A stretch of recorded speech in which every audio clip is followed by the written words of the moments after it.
Welcome to Soka News Channel today. Tohoku University. Japan, high-temperature single crystal production using tungsten.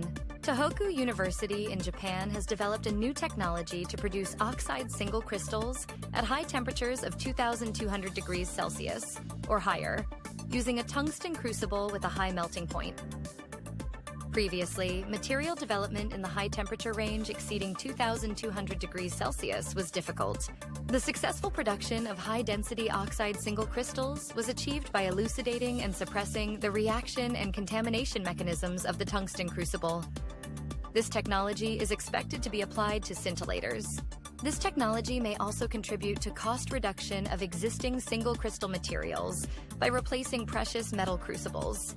To purchase semiconductor substrates, please visit our online store at www.sokatech.com. You can also contact us for customized services. Subscribe to our channel to stay up to date on important market news.